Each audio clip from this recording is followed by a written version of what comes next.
Berdasarkan pertimbangan hukum dan kutipan putusan di atas, telah jelas bahwa Mahkamah dalam melaksanakan kewenangan sebagaimana dimaksud dalam pasal 24C ayat 1 Undang-Undang Dasar 1945 tidak hanya sebatas mengadili angka-angka atau hasil rekapitulasi penghitungan suara, tetapi juga dapat menilai hal-hal lain yang berkaitan dengan tahapan pemilu berkenaan dengan penetapan suara sah hasil pemilu. Namun demikian, terlepas dari pendirian di atas, Mahkamah perlu menegaskan,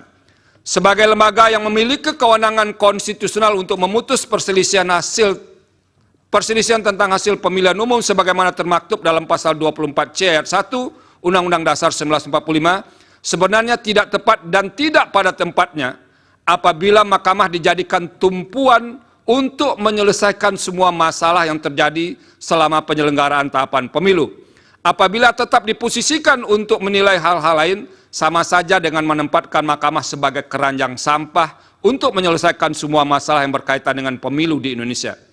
Dalam hal ini, lembaga yang telah diberikan kewenangan untuk menyelesaikan pemilu seperti Bawaslu, Gakumdu, harus melaksanakan kewenangannya secara optimal demi menghasilkan pemilu yang jujur dan adil serta berintegritas. Selain itu, lembaga politik seperti DPR tidak boleh lepas tangan, sehingga sejak awal harus pula menjalankan fungsi konstitusionalnya, seperti fungsi pengawasan dan menggunakan hak-hak konstitusional yang melekat pada jabatannya, seperti hak interpelasi, hak angket, dan hak menyatakan pendapat, guna memastikan seluruh tahapan pemilu dapat terlaksana sesuai dengan pasal 22E ayat 1 Undang-Undang Dasar 1945. Penegasan demikian diperlukan karena Mahkamah hanya memiliki waktu yang terbatas, inkasu 14 hari kerja, untuk memutus perselisihan tentang hasil pemilihan umum.